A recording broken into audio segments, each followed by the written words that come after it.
Hello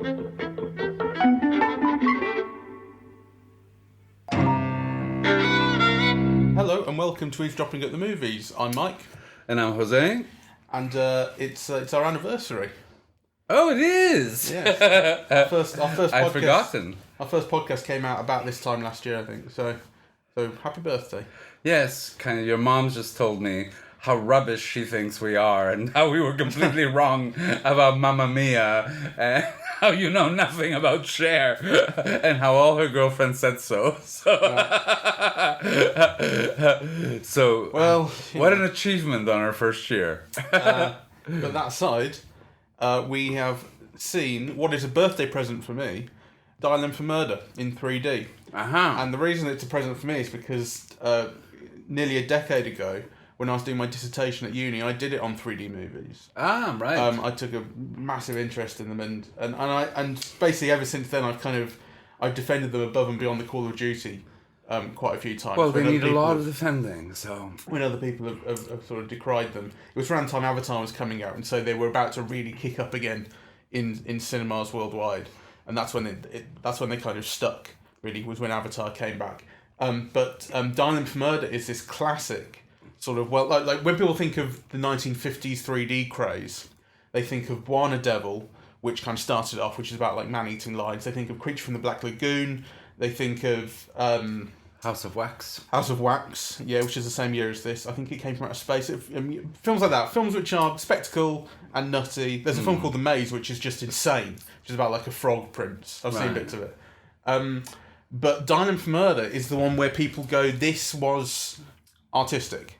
You know, and this proved that 3D can be an artistic tool and expressive. And obviously it was in the hands of a master, Alfred Hitchcock, who everyone knows. And I'd never seen it in 3D. I didn't get the chance. Is this your first time seeing it in 3D today? It's my first time seeing it in 3D, and it's my first time seeing it in about 15 years. And actually, I was surprised that it was in colour. And I think the reason for that is that the only thing I remember about Dial M for Murder in any detail is the photo that he shows with Alfred Hitchcock in the corner. And that's a black and white photo. And I think I just kind of took that and went, well, the whole film's black and white. Which of course it's not, it's in colour. Okay. I want to read you something that So I think, first of all, I must say that for some reason, my 3D glasses weren't working today. So I normally don't have any problems with it. Yeah, I used to put on contacts when I went to see 3D movies, but then at Cineworld, it's been so great recently, I haven't had any need for it. And today, for some reason, my glasses weren't working. You seem to have had a Duff pair that just had the same lens, and so they showed you 2D rather than 3D. That's right, and I was too polite to do anything about it. However, when I saw it last year, because the Electrics showed it last year, and I just want to kind of read you what I wrote, because then I'd like you to comment on it. So my view was that the use of 3D was and remains exceptional, that the whole film is about the control of space, control over how things are placed in that living room, and the fear and terror any misplacement of things within that space incurs, as things being out of place could and do lead to death. So Grace Kelly's able to save herself because her scissors aren't where they're supposed to be. And of course the key to the crime, the whole resolution of the mystery, relies on first finding out where they are, then where they're supposed to be, and then realigning where they're supposed to have been in the light of whose they were. So it's all about the placement of things in space, just like in a 3D movie. And I found it to be a fascinating exercise. So what did you think of the 3D? Well, I think that's a really reasonable kind of way of thinking about it. And I think generally that is the case. You're right. It is about the placement of things and the control of space. And what I like about the 3D generally is that the film is almost a chamber play. There's really, you see basically everything inside this apartment. There's only a couple of like establishing shots of other things. Yes.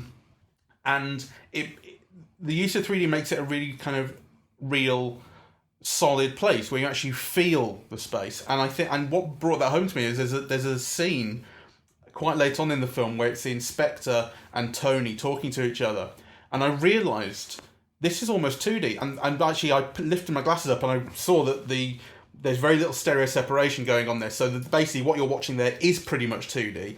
And it was only because it occurred to me that this looks shit compared to the rest of the film, which is generally speaking not hugely expressive in its use of 3D, but is just creating a really solid space. Yeah. It's like a play, right? Yeah. It's like the way the space is being used is kind of combining elements of cinema and elements of theatre, really, to create this 3D space. So when things are placed in layers early on in the film, and you get tables and you get bottles and things that are very close to the camera, and the space is emphasized, the depth is emphasized doing that, and it makes everything feel sort of, like I say, more solid. It's not like the film's ever been rubbish in 2D. I mean, I've seen it in 2D, and obviously it's great, but I don't think it's great.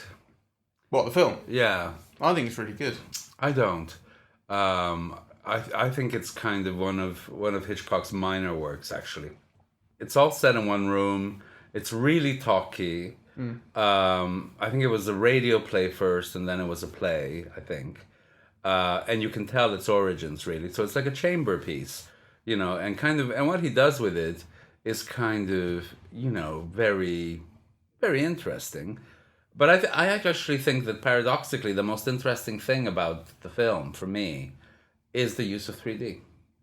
I mean, I think as a crime film, I think it's really. I wouldn't necessarily go away to say it's hugely interesting, but it's really gripping.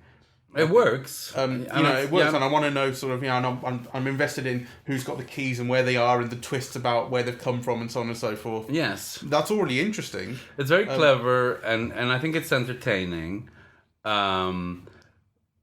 But it's not dazzling like some of Hitchcock's other work. I mean, it is a minor Hitchcock With work, that said, though, the murder scene is fantastic. And it's partly because of how it's been built up. You've built it up with this entire thing of Tony and the murderer character, I forget his name. Tony who's blackmailing him into doing it. Because he explains in great detail, you'll do this, then you'll do this, then you'll do this, and this is exactly how the scene will go. And it's shot from that top-down camera angle that shows it like a blueprint. Yes. Because you know exactly how it's supposed to go, the tension is raised. Because there's a combination of that with the writer character, Mark, who talks about, he's a murder mystery writer, crime writer, and he writes about how, in theory you can have the perfect murder, but of course something always goes wrong. Yes. So you've got the two things playing off each other. This is the perfect murder, something's going to go wrong, and of course it does. The tension in that scene is fantastic when you see what's going to happen, how long it's going to take. When she's on the phone, and he's stood behind her, and he doesn't go for it right away. He's got the sort of scarf in his hand. Yeah, it's very funny. And he doesn't go with it right away, but it's funny because he's hesitating, but also the tension is building up. Is he going to do it, and when's he going to do it? Yes. And of course he does. And then that hand coming out towards the camera, and the 3D is very clearly being used to emphasise that. It doesn't quite come out of the screen, but it is emphasised compared to everything else. Yes. That's coming towards you, and the music coming in at the same time. Yeah, it's I mean, what can you say? It's just fucking fantastic. It hits you. Yeah, it's very, very clever, and it's got that typical thing of being both suspenseful and also being comic. Yeah, that kind of, horror is looked at, from, a humorous perspective. Yeah, like, he tries to put the stocking over her, and then she's got her hand on the phone, so he tries again. And it is played for laughs, even as, yes, the suspense is rising. So all of that is very good. I don't think it's as visually dazzling as Hitchcock's other films. So it's it is very carefully laid out. And of course, the use of 3D is, I think, kind of a phenomenal use of it, because it's used very cleverly. I mean, that example that you gave of, a hand reaching out towards the cinema, that's almost like a stereotypical use of 3D. Yeah, things kind of emerging from the screen. Whereas I think what he does is more clever. So, if I remember correctly, there's also that Chinese statue, right? And the vase and the phone that are often used stereotypically. So they also kind of demarcate the space in which the action is going to take place, right? Yeah. So it's kind of, he's playing just kind of with objects in the mise-en-scène as a place where kind of murder and deceit and so on can take place. And I thought that was like really clever. Yeah, I mean I'd say that's not really so much a 3D as blocking and design. I mean that's the idea that you're going to spend your entire time in this space, so the space has got to be interesting, and the way that objects are important. So the phone is important; that's used all the time, and the scissors are important, and the stockings and various in the handbag, and you kind of. It's like you picture the space in your head by using these markers, where these things are as important. You know that the bag is here and the phone's over here, and the character's here, and he wants to get to the bag, and she's over there, and is he going to be able to get to it without her seeing, and so on and so forth. That's all really important. That's not so much 3D. I thought, but weren't those things in 3D? Because I thought the statue at moments wasn't 3D. Well, I mean, everything's shot in 3D. The whole film is shot in 3D. Okay, so it stood out. I mean, I'm asking because I didn't see it in 3D. Oh, well, I mean, I don't know if they kind of stood out exactly. It's just that the whole film is... the moments that stand out in 3D are those moments where... The moments where depth is emphasised are the moment with the hand, the moments where the key is shown coming from underneath the carpet... in the stair, these things. It's like the use of a close-up. When you cut to a close-up in a film, like it's showing you something important. That's kind of the way it's used here as well. But I think the thing that's also interesting about the 3D is it kind of doesn't look as interesting nowadays because we've got used to much more subtle 3D. Yes. And I think it's interesting in comparison to other films of the time because what other films of the time were doing, like House of Wax and like Blind Devil and what have you, were really, really conspicuously showing off the 3D, and things were coming out of the screen quite a lot. And that was this effect, the emergence effect, is this thing that kind of paradoxically sort of makes the image more real by bringing it into your world, but also at the same time destroys itself because you reach out to touch it, and of course you can't. So that's this weird thing, and it's always been associated with that as a gimmick.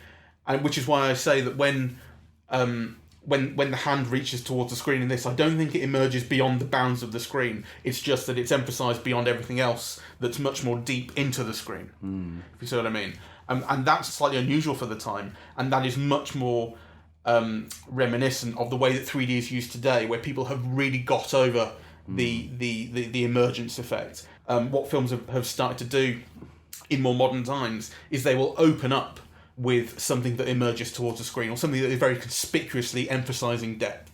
Like in Avatar, you get these bubbles at the start that are suspended in space. Every time we see a 3D movie now and you put on the glasses at Cineworld, the credits emphasize yeah, sure. That, But you'll get like a certain shot that does it. So in Avatar, for instance, there's these bubbles that are suspended in space, and they do it. And there's also like that golf ball shot where he hits the golf ball and it comes towards the camera. And there are so you get these shots where it's like getting it out of your system. It's a little bit like Hitchcock always used to do with his cameos, doing them early in the film to get it out of the way. So like you do that with the 3D shots, you do it with the cameo, and then that's out of the way, and you can get on with doing something just that you're much more natural, that you're much happier with, which is what 3D tends to do these days, which is a lot better. I mean, 3D's been used to create these really rich, sort of beautiful worlds that aren't always massively expressive.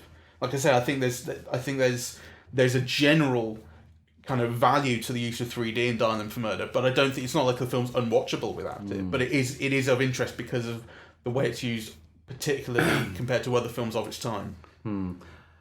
I think one of my complaints about the film is just how bad I find the cast to be. Right, like, so I think Grace Kelly's so beautiful. And she wears clothes beautifully, and she's very charismatic. But, I think she's very bad, really. And Robert Cummings, who plays, the boyfriend whom she's having an adulterous affair with, is, in some ways also he's very appealing, but also he's very bad. Like, yeah, he's kind of so one-dimensional and everything. And actually what drew my attention this time was the detective who's played by John Williams. Who's fantastic. Right? So in a way, arguably he's got like the least part of all of them, but a flick of the mustache or a line reading or something, kind of creates all of these effects. You either laugh or you pay attention, or it creates a feeling and an effect in the audience, right? that none of the main stars are really able to create, just, with the reading of a line, or, the doing a bit of shtick or a gesture. Yeah. It is kind of like the difference between, like, the amateurs and the professionals, really. And Robert Cummings and Grace Kelly are complete amateurs in comparison to him. And I also think that Ray Milland, who, is quite serviceable, is also not very good, really. Yeah, I agree. He's the other one, along with John Williams, who's capable, through his character, I think, of getting laughs, because Grace Kelly and Robert Cummings' characters are kind of deeply invested in it. They're in love with each other. Yes. And they're the ones who are kind of on the receiving end of the plot. And particularly Grace Kelly in particular,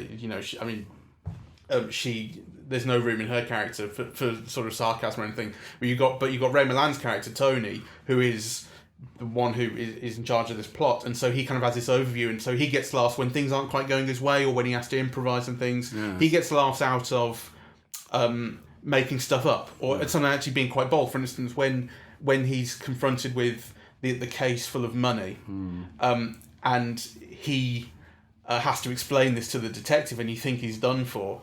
And the way he explains it is he explains it's Mark who said, why don't we tell the detective this? And actually what he's been saying is, let's tell the detective the real story, although he hasn't realised that's the real story. And so when Tony starts explaining this, he does it with this incredibly smug, sort of casual throwaway, and then we were going to say that I did this and I did that, and that was right, wasn't it, Mark? So he gets laughs out of that, and then of course the inspector gets laughs out of a certain level of sarcasm and smugness and having seen it all. And there's a really funny line about walking down the street with a handbag, you clot, you'll get arrested, which is one of those reminders of how things have changed. So those two, I think, are... Ray Milland does have his problems. I think that sometimes when he's delivering long bits of dialogue, particularly in that scene with the guy his ex-school friend who's supposed to be... who he's hiring to kill his wife, there are long stretches of that where he has got like a page of dialogue and he loses you, I think. Yeah. But in combination with other actors, I think he's quite good. Yes. Well, I think he's serviceable. I also think that, like Grace Kelly's given lots of opportunities. She's meant to be terrorized, she's meant to be like glamorous, she's meant to be bedazzled, she's meant to be flirty. She's given a lot of opportunities to do a lot of different things, and she fails at pretty much all of them. She's quite blank, isn't she? So, those roles are possibility. Do have possibilities with kind of better actors in them. So, I think kind of, to me, the film is an exercise, and it kind of it ranks very low in my list of like favorite Hitchcock films, really. Sure. It would rank higher on mine just because I saw it. I think it's always the case. When you saw something when you were a kid, you're going to like it more, which is the case with me. And I do appreciate its flaws, but I still think I like the methodical nature of it, the way it talks through what it's doing. Yes. The way things are built very, very slowly in it, and so you get to this murder, and then the way things develop after it, you kind of think at some point even when Mark is saying to Tony, I've worked out a way that this murder could have been done, which is, unbeknownst to him, the way it was actually supposed to happen. You kind of think maybe Tony is going to start killing him. You think he's going to kill him to protect it because he's got to me. That's what I thought anyway. It's a long time since I've seen it. I didn't remember the end. And then actually when it gets to the end, I really like that. I like how English the end is. It just sort of says, well, you got me, chaps. Drink. Yeah. Yes. Which is lovely. Like, that wouldn't happen in American cinema. But this is an American film. It's an American film. It wouldn't happen in an American story, rather. Yeah, fuck you, and he'd start shooting. I don't know.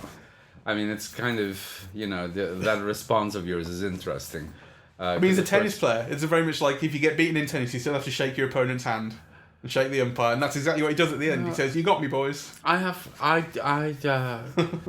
problems with that whole characterization because, Ray Milland is meant to be like, an ex-tennis player, kind of somebody athletic and horny and, kind of ambitious and rather sleazy, and he's kind of after all killing his wife for money, and he doesn't convey any of that, So, was he killing for revenge, isn't he? Really, or was it both? For going off with the guy. Well, my understanding is, his wife is now having a love affair with somebody else. She might leave him, and if she leaves him, she leaves with her money. There's no women paying alimony in 1954 to their husbands. So it's the both, I think. And his high earning years, he tells us, are over, right? Yeah. So he's an old The point is certainly made that he doesn't have money anymore. That's right. So I don't know. And then you think, well, what is the film about, really? And what are its themes and how are they worked out? And really, I think in a way, this is kind of what people used to criticize Hitchcock for, because, what it is an exercise in getting some effects from the audience, which can seem quite mechanical, and that goes from both being scared to just, incurring a few laughs here. And, there is I think what you said is, to me, what's best about it is, that the film is it is methodical. It is like a clock. Everything works and everything is in its place, right? And you see the mechanisms.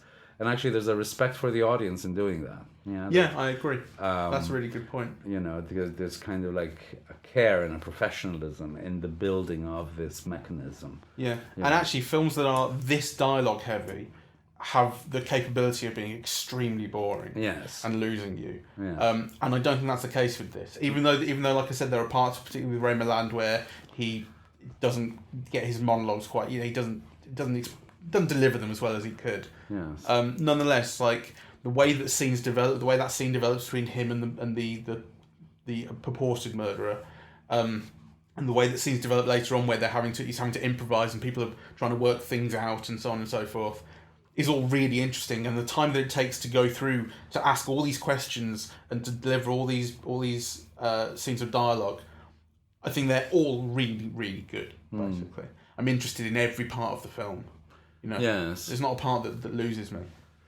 Apart from maybe right at the start, where they're going on and on about how much the two characters are in love, Mark and Grace Kelly. Yes. But then that doesn't last too long, because you get into the stuff about the letter and the blackmail. Yeah. It's a slight work, though. Let's turn around. It was great fun to watch.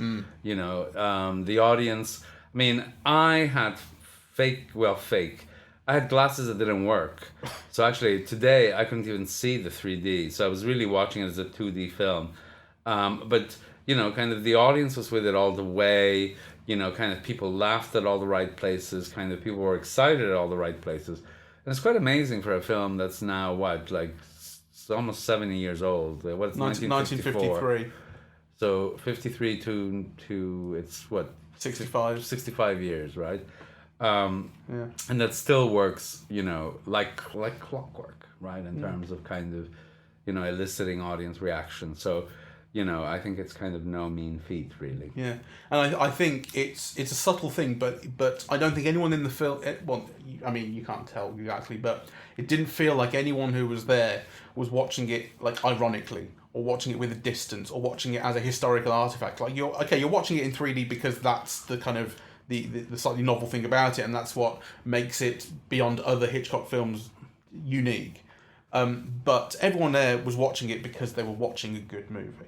You know what I mean? Well, I think everyone was enjoying it as a good film. The reason to go to the cinema to watch it is, of course, the 3D, because that's you're not going to get that off your normal DVD, are you? I believe there is a 3D Blu-ray. Well, I'm sure, but who has 3D players? Well, exactly. No, I mean, I agree with that, but it's when a film like this comes round, you make the effort to go and see it. To go and see it, yeah. And it was very well. But like I say, it's not. You're not going there like a university student going, "I will sit here and make notes." You're watching a good movie. You're involved with it. Exactly. I really enjoyed it. Yes, I'm glad I've seen it in 3D at last.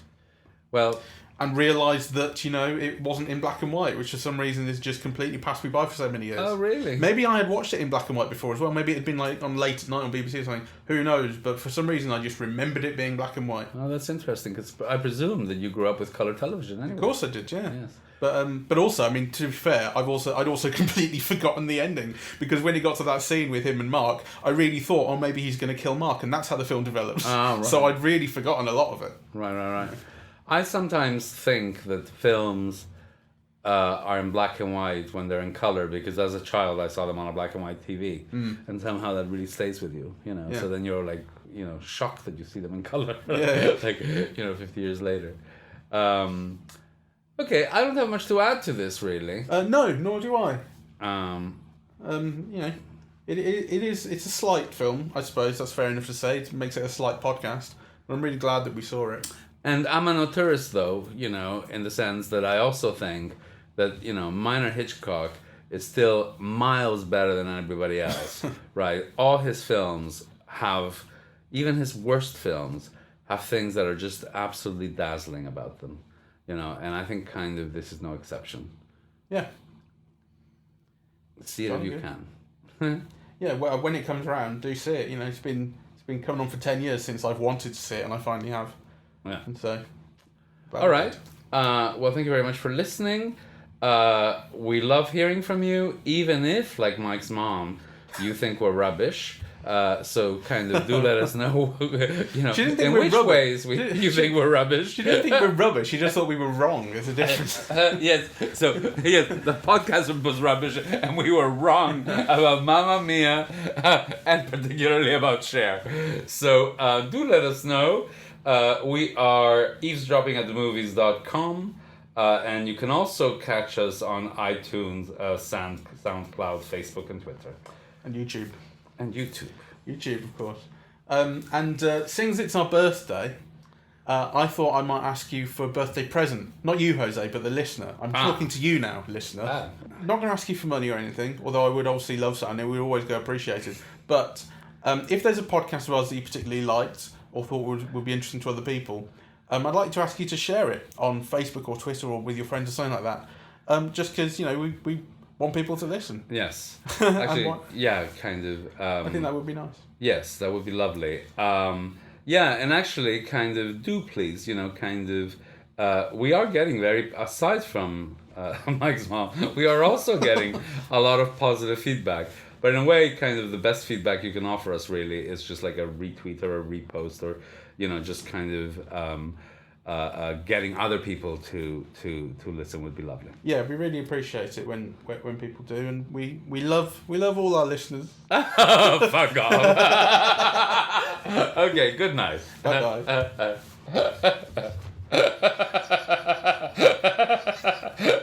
That's really begging.